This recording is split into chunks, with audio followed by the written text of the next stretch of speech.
14 বছর, এক যুগেরও বেশি সময় ধরে যুদ্ধ আর নিষেধাজ্ঞার কবলে সিরিয়া অবশেষে আবারও তেল রপ্তানি শুরু করলো। এটা কি শুধু অর্থনীতিকে ঘুরে দাঁড় করাবে, নাকি মধ্যপ্রাচ্যের ক্ষমতার ভারসাম্যও পাল্টে দেবে?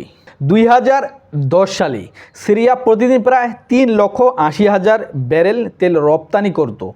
শুধু তেল বিক্রি থেকেই সরকার আয় করেছিল প্রায় 3.2 বিলিয়ন মার্কিন ডলার।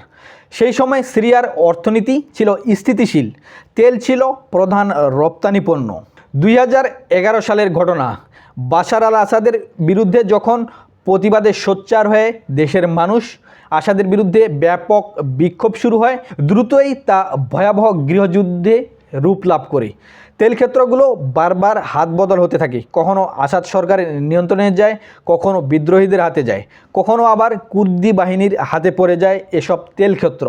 মার্কিন ও ইউরোপীয় নিষেধাজ্ঞার কারণে বৈধভাবে তেল রপ্তানি অসম্ভব হয়ে পড়ে সিরিয়ার সরকারের জন্য। মূলত এই প্রচণ্ড গৃহযুদ্ধের সময় এসব তেল ক্ষেত্রের নিয়ন্ত্রণে ছিল মার্কিন ইউরোপীয় বিভিন্ন গোষ্ঠীর হাতে। যেমন তখন আইএসের হাতে এসব তেল ক্ষেত্র যখন নিয়ন্ত্রণ ছিল, তখন তারা পাচার করেছে ইউরোপ আমেরিকায়। অন্যদিকে এই তেল ক্ষেত্রগুলোর বেশিরভাগের নিয়ন্ত্রণ ছিল কুর্দি মিলিশিয়াদের হাতে, আর কুর্দি মিলিশিয়ারা এসব তেল আমেরিকায় পাচার করত, তারা লাভবান হতো।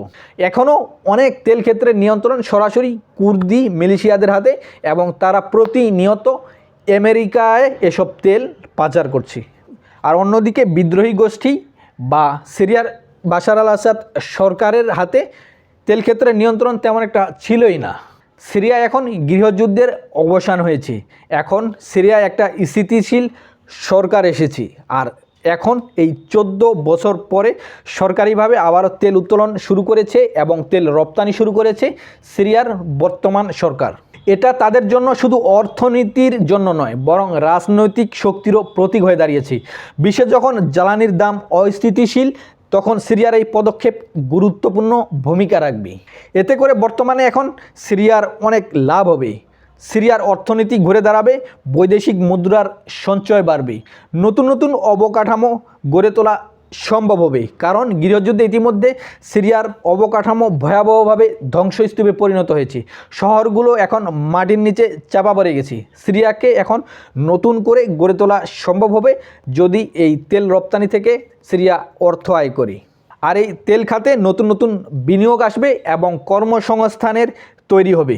সরকার আরও শক্তিশালী হবে, কারণ তেল থেকে অর্থ এলে সেনাবাহিনী ও প্রশাসনকে আরও শক্তিশালী করা সহজ এবং সম্ভব হবে। সিরিয়ার উপর এখনও নিষেধাজ্ঞা পুরোপুরি উঠে যায়নি, তাই পশ্চিমা বিশ্ব এই রপ্তানি থামাতে চাপ সৃষ্টি করতে পারে।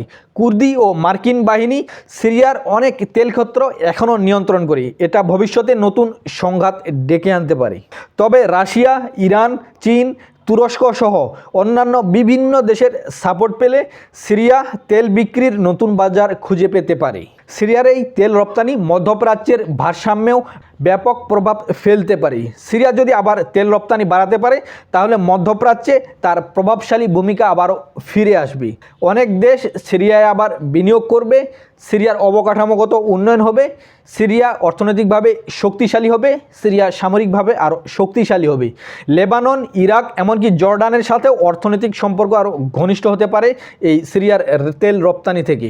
অন্যদিকে তেলের কারণে ইউরোপও বাধ্য হবে সিরিয়ার সাথে নরম আচরণ করতে। 14 বছরের ধ্বংসযজ্ঞের পর যদি সিরিয়া আবারও উঠে দাঁড়াতে পারে, তবে এটা শুধু তাদের বরং গোটা মুসলিম বিশ্বের জন্য এক আশার আলো। প্রশ্ন হলো, আল জোলানির সরকার কি এই সুযোগ কাজে লাগাতে পারবে, নাকি আবারও ভয়াবহ ষড়যন্ত্রের শিকার হবে? সিরিয়ার অর্থনীতিকে আবারও পুনর্গঠন করতে পারবে, নাকি সিরিয়ার অর্থনীতি ভেঙে যাবে? সিরিয়াকে আবারও সামরিকভাবে শক্তিশালী করতে পারবে, নাকি সিরিয়া দুর্বল হয়ে খণ্ড বিখণ্ড হয়ে যাবে? আমাদেরকে দেখতে হবে, চোখ কান খোলা রাখতে হবে সিরিয়ার অবস্থার প্রতি।